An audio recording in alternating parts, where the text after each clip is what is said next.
रामानंदाचार्य जी महाराज। तो जब वो अपनी कुटिया पे बैठ करके भजन करते थे तो एक ब्राह्मण परिवार का एक व्यक्ति, उसका नियम था रोज पत्र पुष्प तोड़ करके ले जाना, श्री रामानंदाचार्य जी महाराज को प्रदान करना, ताकि वो अपनी सेवा में उसको प्रयोग में ले सकें। नित्य पुष्प तुलसी जो पूजा की सामग्री होती थी रामानंदाचार्य जी को प्रदान करते, रामानंदाचार्य जी उससे अपनी पूजा अर्चना करते।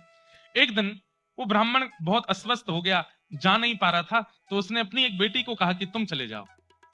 दुर्भाग्य से उसकी जो बेटी थी वो बाल विवाह उसका हुआ था और वो बालक अवस्था में ही विधवा हो गई थी।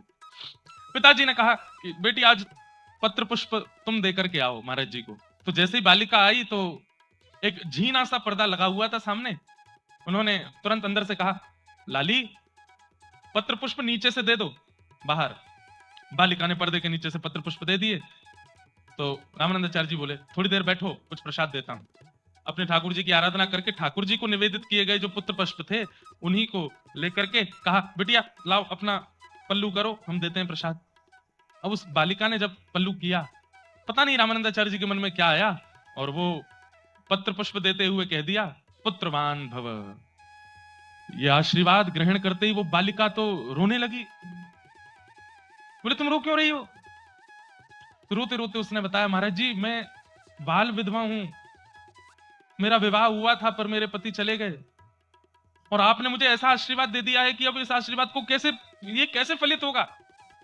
रामानंदाचार्य जी बोले, हमारे भजन का, हमारे तप का, हमारे वेद अध्ययन का यही फल हमको मिला है कि हमारे मुख से कुछ असत्य नहीं निकल सकता।